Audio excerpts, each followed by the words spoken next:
Halo kawan pajak, selamat datang di Podmax, podcast KPP Pratama Makassar Selatan.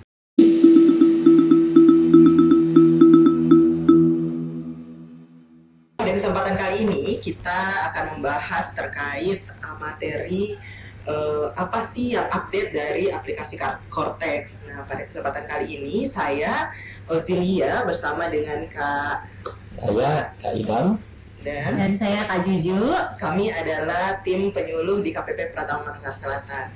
Nah, senang sekali ya Kak, hari ini kita bisa bawa materi terkait Cortex. Jadi, Cortex ini merupakan masa depan DJP ya Kak. Jadi, untuk implementasi nantinya akan digunakan untuk mempermudah kawan pajak semua. Ya, betul Kak.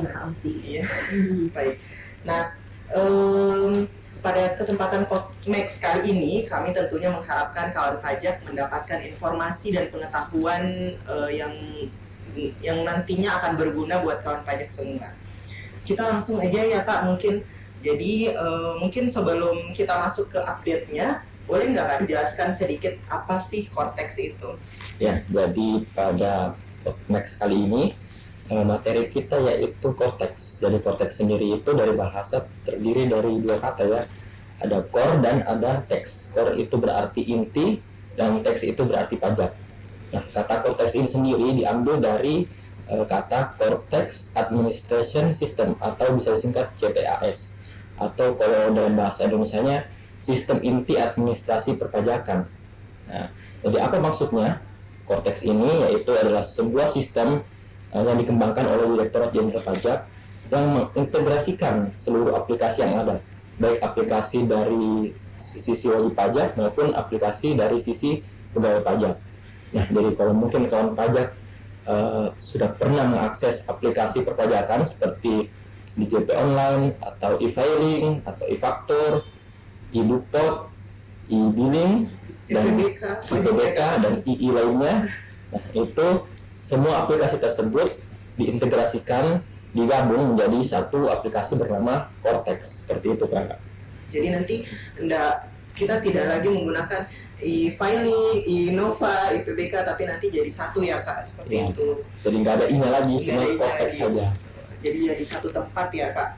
Ya, semuanya digabung menjadi satu. Pertanyaan selanjutnya mungkin Kak Juju ya Kak, apa sih urgensi selain yang urgensi dari dibentuknya Cortex ini?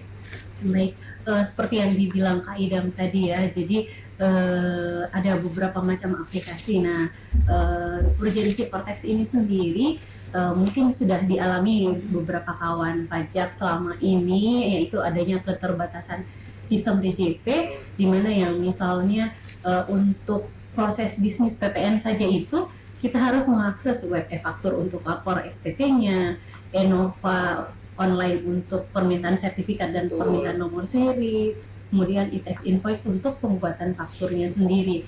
Kemudian ada juga karena kita untuk menyesuaikan perkembangan zaman saat ini, kita mengikuti update teknologi informasi. Jadi jangan sampai Direktorat Jenderal Pajak mengalami ketertinggalan terkait perkembangan itu. Kemudian ada juga karena besarnya beban akses yang ditampung selama ini oleh DJP Online sehingga mengalami lemot, error. Nah, itu akhirnya DJP mengembangkan Cortex ini. Jadi sebenarnya permasalahan-permasalahan tadi merupakan permasalahan yang sering kita dapat pada saat helpdesk ya Kak, di KPP. Jadi banyak sekali kawan pajak yang bahkan selalu terbalik-balik ya Kak. Kalau dari pengalaman saya, kawan pajak kadang untuk minta nomor faktur, kadang masuknya ke web e-faktur yang untuk melapor. Sebenarnya mereka sampai banyak juga yang mengeluh secara langsung di helpdesk kalau kenapa terlalu banyak, itu baru PPN loh, belum PPH maupun yang lainnya ya Kak, SPT tahunan ini. Jadi ada banyak sekali. Diharapkan ini dengan Cortex ini nantinya akan sangat membantu wajib pajak semua. Semoga ya Kak. Jadi dan juga kan sekarang sudah zaman teknologi ya Kak, sebenarnya semakin berkembang. Jadi kenapa tidak dimanfaatkan? Iya, betul. Gitu, baik Kak. Nah, untuk materi selanjutnya kita masuk ke inti apa sih update terbaru dari Cortex kali ini. bisa dijelaskan nggak Kak, kira-kira edukasi Cortex saat ini sudah sampai, implementasinya sudah sampai mana? Ya, jadi untuk saat ini untuk implementasi Cortex itu sementara dalam tahap edukasi tahap pertama. Jadi di bulan September 2024 ini telah dilaksanakan edukasi aplikasi Cortex oleh seluruh KPP ya di seluruh Indonesia ya, serentak dari awal September sampai akhir September untuk edukasi Cortex tahap pertama. Jadi pada edukasi Cortex tahap pertama tersebut, wajib pajak diberikan pemaparan teori, materi, dan juga praktik. Jadi wajib pajak langsung praktik mencoba aplikasi. Nah, aplikasinya itu dalam bentuk prototype Kak. Jadi masih dalam bentuk prototype karena memang masih dalam pengembangan karena memang belum launching seperti itu. Sebenarnya pada konteks ini sebenarnya yang menjadi highlight utama itu ada 5 proses bisnis Kak. Nah, yaitu ada 5. Yang pertama adalah proses bisnis registrasi. Yang kedua yaitu proses bisnis pengelolaan surat pemberitahuan atau SPT. Yang ketiga yaitu proses bisnis pembayaran. Selanjutnya ada proses bisnis taxpayer account management atau TAM dan layanan wajib pajak. Jadi 5 proses bisnis ini yang dipaparkan ke wajib pajak pada tahap edukasi tahap 1 ini Kak, seperti itu. Jadi untuk sekarang masih tahap 1 ya Kak. Ya. Jadi masih dalam tahap pertama, nanti berarti masih ada tahap-tahap selanjutnya ya Kak, ya, yang semakin berkembang ya, juga betul, pastinya. Nah, jadi itu ya kawan pajak untuk saat ini sedang berjalan, masih sedang berjalan sampai akhir September terkait edukasi Cortex tahap pertama. Nah, Kak, kan tadi seperti yang dijelaskan oleh Kak Idam, ini kan masih beberapa wajib pajak ya Kak. Nah, untuk beberapa wajib pajak ini mereka bisa langsung akses pada saat diundang ke KPP, mereka saat langsung edukasi praktek ya Kak, bisa langsung mengakses aplikasinya. Jadi langsung diarahkan untuk praktek saat itu juga. Praktek juga ya gitu Kak. Baik. Nah, oke. Untuk sekarang nih Kak, Juju boleh nggak dijelaskan ada layanan baru, ada media baru apa lagi nih dari Cortex yang bisa dimanfaatkan oleh kawan pajak semua? Edukasi, jadi kan cuman dibatasi kemarin yang ikut edukasi. Nah, untuk saat ini baru-baru saja sudah di launching untuk media untuk media simulasi bagi kawan pajak yang ingin mencoba bagaimana Cortex itu. Mungkin yang tidak sempat diundang yang belum sempat diundang untuk mengikuti kegiatan edukasi ini, tapi wajib pajaknya mau coba-coba bagaimana sih aplikasi Cortex itu. Sekarang sudah disiapkan media simulasinya. Mungkin sebentar kita akan jelaskan bagaimana tata caranya ya Kak. Sudah ada media simulasinya ya Kak. Dan ini baru saja ya Kak, bisa baru saja. Ya. Semoga bisa segera dimanfaatkan oleh kawan pajak semua ya Kak. Apalagi yang mungkin sudah penasaran tapi tidak sempat diundang pada tahap edukasi pertama. Ini media simulasinya ini bisa digunakan oleh baik itu wajib pajak orang pribadi maupun badan usaha atau instansi pemerintah. Lebih luas lagi ya Kak daripada edukasi kemarin. Ya, kemarin kan terbatas untuk badan usaha saja. Nah, mungkin nggak perlu lagi ya Kak, langsung aja di spill ya Kak ini untuk bagaimana sih cara pengajuan untuk ikut simulator tadi Kak. Mungkin yang badan dulu, badan atau instansi pemerintah boleh dijelaskan. Untuk panduan pendaftaran akun simulator ini nanti akan kita tampilkan ya kawan pajak. Nah, pertama-tama kawan pajak bisa mengakses akun DJP online-nya di djponline.pajak.go.id atau lewat pajak.go.id lalu pilih login. Nah, setelah halaman loginnya terbuka, nanti silahkan kawan pajak mengisikan NPWP badannya atau NPWP instansi pemerintahnya. Setelah itu memasukkan passwordnya, lalu CAPTCA, lalu silahkan login. Jadi yang saya jelaskan ini untuk badan atau instansi pemerintah dulu ya kawan pajak. Nah, setelah berhasil login di halaman informasi, nanti kawan pajak bisa lihat di bagian sebelah kanan atas ada kolom daftar simulator Cortex. Nah, silahkan kawan pajak klik logo kolom tersebut. Nah, setelah itu akan terbuka halaman untuk mengecek informasi simulator terpandu Cortex. Nah, silahkan kawan pajak cek isinya. Di situ terdapat kolom NPWP PIC ya, kawan pajak PIC itu adalah direktur utamanya. Pastikan memasukkan NPWP memang bertindak sebagai direktur utama jika memang belum terisi. Tapi jika telah terisi otomatis nanti silahkan dicek saja. Untuk email PIC-nya juga pastikan merupakan email yang aktif dan dapat diakses. Lalu ada email badan atau instansi pemerintah, pastikan juga dapat diakses dan masih aktif. Setelah itu silahkan kawan pajak masukkan kode keamanan. Nah, setelah semuanya sudah sesuai, silahkan simpan. Setelah kawan pajak simpan, nanti akan ada notifikasi registrasi berhasil. Untuk info lebih lanjut, kawan pajak dapat melakukan pengecekan melalui email. Nah, email yang dikirimkan untuk username dan passwordnya itu ada email badannya ya, yang sebelumnya kawan pajak sudah cek. Nanti silahkan diakses email tersebut. Nah, saat kawan pajak klik OK pada notifikasi registrasi berhasil tersebut, pada kolom pendaftaran simulasi Cortex itu akan berubah, akan muncul logo centang hijau seperti yang tampil ya di layar kawan pajak. Nah, itu tandanya bahwa kawan pajak sudah mengajukan permohonan untuk simulator Cortex. Nah, selanjutnya kawan pajak silahkan akses emailnya secara berkala, maksimal 3 hari ya kan? Maksimal 3 hari kerja paling lama. Bisa lebih cepat, bisa cuman 1 hari masuk emailnya. Silahkan diakses, nanti akan ada email dari simulasi Cortex Direktorat Jenderal Pajak. Emailnya yaitu cortex-simulator@pajak.go.id. Nah, emailnya akan berisikan username maupun password. Nanti username dan passwordnya itu dapat digunakan oleh kawan pajak untuk mengakses aplikasi Cortex di https://portal-wp-simulasi.pajak.go.id. Nah, seperti yang tampil ya di layar kawan pajak. Nanti silahkan mengakses untuk URL tersebut dan bisa login menggunakan username atau password yang ada di email. Nah, setelah itu silahkan pilih login. Baik, jadi sebenarnya kurang lebih cukup mudah ya Kak, apalagi kan untuk mengaksesnya melalui DJP online ini ya. Pasti kawan pajak sudah familiar ya Kak untuk laporan SPT tahunan, EPBK, e-billing kan melalui itu juga.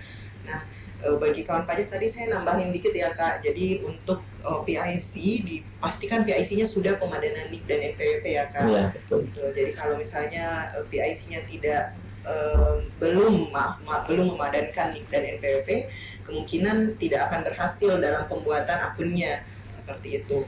Nah, untuk ini juga Kak, jadi yang centang hijau tadi yang dijelaskan oleh Kak Idam itu berarti kawan pajak sudah tidak boleh mengajukan permohonan lagi selanjutnya. Jadi cukup 1 kali Kak. Ya, cukup 1 kali. Baik. Nah, ini tadi terkait untuk badan dan instansi pemerintah ya Kak. Jadi bukan cuma badan usaha saja, tapi bendahara-bendahara yang mau mencoba juga bisa ya Kak. Jadi, nah itu tadi ya kawan pajak. Untuk selanjutnya mungkin orang pribadi ya Kak, Juju boleh dijelaskan. Baik. Jadi untuk orang pribadi itu kurang lebih sama dengan pendaftaran untuk badan usaha dan instansi pemerintah tadi, tapi tidak apa-apa kita jelaskan kembali ya, karena dia bedanya cuma di PIC itu aja Kak. Ya. Nah, jadi hal yang pertama yang harus dilakukan oleh WP pendaftaran akun simulator Cortex ini yaitu login melalui akun DJP online yang selama ini kawan pajak sudah biasa akses untuk pelaporan SPT tahunan maupun SPT masa. Kemudian langkah kedua, klik daftar simulator Cortex yang ada di tab informasi. Ada di sisi sebelah kanan seperti yang dijelaskan Kak Idam tadi ya, di sisi sebelah kanan ada kayak menu seperti gambar begitu, ada kata-kata daftar simulator Cortex. Nah, kemudian silahkan dipastikan email yang terdaftar. Jika tidak sesuai, maka bisa diedit langsung emailnya di kolom tersebut. Kemudian masukkan kode keamanan atau captcha-nya dan klik simpan. Kemudian akan ada keterangan registrasi berhasil, lalu klik OK. Lalu selanjutnya kolom pendaftaran akan otomatis terkunci dan akan muncul logo centang hijau Nah, setelah muncul logo centang hijau itu, kawan pajak silahkan cek secara berkala melalui email untuk mendapatkan username dan passwordnya. Nah, untuk emailnya itu sendiri, seperti yang dibilang tadi, paling lama 3 hari kerja, tapi kemungkinan bisa lebih cepat dari itu. Nah, jika kawan pajak telah mendapatkan username dan passwordnya, yang mana itu akan dikirimkan ke email, silahkan masuk ke simulator di https://2 portal wp-simulasi.pajak.go.id untuk mengakses simulatornya. Itu bisa menggunakan login yang berdasarkan username dan password yang diterima di email tadi ya Kak. Jadi sebenarnya untuk orang pribadi lebih simpel ya. Cuma untuk pribadinya saja, tidak perlu menambahkan nama PIC-nya. Untuk pribadinya juga jangan lupa ya Kak, sudah pemadanan NIK ya, betul. Baik. Nah, ini kan tadi terkait pengajuan simulator ya Kak, pengajuan simulasi Cortex-nya. Nah, kalau kawan pajak ingin mengakses informasi lebih lanjut terkait Cortex, bisa di mana nih Kak? Boleh disampaikan mungkin? Ya, jadi Direktorat Jenderal Pajak sudah menyediakan web ya untuk kawan pajak mencari tahu informasi mengenai Cortex ini Kak. Nah, webnya itu bisa diakses di https://www.pajak.go.id/reform-bjp/cortex. Nanti kawan pajak bisa mengakses, nanti kita tampilkan juga di atas. Nanti kawan pajak bisa mengakses web tersebut. Nah, di web itu sudah ada info-info terkait Cortex. Ada info proses bisnisnya, sudah saya sebutkan tadi ada 5. Kalau kawan pajak ingin membaca, ingin mempelajari yang lebih jelas ya, yang jelasnya bisa diklik nanti di masing-masing proses bisnisnya. Lalu di web tersebut juga sudah ada manual Kak, jadi manual handbook ya. Jadi manual penggunaannya untuk aplikasi Cortex sudah ada 5 tadi ya, kita cek. Nanti akan diupload secara bertahap. Nanti kawan pajak silahkan pelajari masing-masing manual booknya, karena nanti saat launching aplikasi Cortex tidak jauh dari panduan tersebut, seperti itu. Lalu ada informasi-informasi terkait Cortex lainnya, seperti itu Kak. Jadi di manual booknya jadi di linknya tadi sudah cukup jelas ya Kak, sudah cukup banyak ya harusnya informasi yang bisa kawan pajak dapatkan dari situ. Nah, oke nih Kak, mungkin update terkini cukup sekian ya Kak materinya. Jadi tadi sudah ada yang baru dari Cortex ini, ada simulator Cortex yang bisa diakses oleh kawan pajak langsung, tidak perlu lagi ke KPP untuk kalau mau cek-cek bagaimana sih sebenarnya Cortex itu. Nah, selain itu ada juga website yang bisa kawan pajak gunakan untuk mendapatkan informasi-informasi yang lebih lengkap di yang sudah disampaikan tadi. Terakhir mungkin Kak, bisa ada pesan yang mau disampainkan kepada kawan pajak? Untuk pengaplikasian Cortex ini sendiri, hal yang paling utama yaitu pemadanan NIK dan NPWP ya Kak, khususnya untuk NPWP orang pribadi. Karena nanti ke depannya NPWP orang pribadi sudah tidak digunakan, nantinya akan digantikan oleh NIK, jadi NIK sudah berlaku sebagai NPWP nantinya. Jadi pastikan kawan pajak sudah melakukan pemadanan NIK-nya saat ini, paling lambat di Desember nanti. Adapun pemadanan NIK itu sendiri bisa dilakukan di DJP online-nya atau bisa datang langsung ke kantor pajak terdaftar atau ke KPP terdekat. Iya, baik. Kemudian untuk agar supaya kawan pajak tidak ketinggalan informasi terkini, mungkin kawan pajak bisa follow media sosial kami boleh di Instagram maupun di YouTube. Adapun untuk akun Instagram kami @pajak_mks Selatan. Kemudian YouTube kita yang saat ini yang kawan pajak nonton podcast kami ini. Iya Kak, jadi di media sosial Instagram kami sering juga ada live ya Kak. Jadi terkait peraturan-peraturan terbaru yang ingin segera kami sampaikan ke kawan pajak itu ada di Instagram maupun di Podmax seperti ini. Nah Kak, Mungkin cukup sekian ya Kak untuk materi dari update terkini untuk Cortex. Semoga kawan pajak semua bisa mendapatkan informasi yang bermanfaat dan bisa membantu untuk proses bisnis kawan pajak semua nantinya. Sekian dari kami. Mungkin bisa ditambahkan WhatsApp helpdesk ya Kak. Jadi kawan pajak yang mungkin mau tanya-tanya baik itu Cortex maupun di luar Cortex itu bisa menghubungi layanan WhatsApp helpdesk KPP Pratama Makassar Selatan di nomor yang tertera di bawah. Jadi bisa dicek ya kawan pajak semua. Nah, untuk kawan pajak yang mau memberikan saran terkait materi yang bisa kami bawa di Podmax, bisa silahkan diisi di kolom komentar ya Kak semua. Jadi nanti bisa disampaikan, kita usahakan kalau bisa kami akan bawakan dengan Podmax, kajian Podmax seperti ini ya Kak. Baik, mungkin sekian Kak, terima kasih atas perhatiannya kawan pajak, sampai jumpa di Podmax selanjutnya.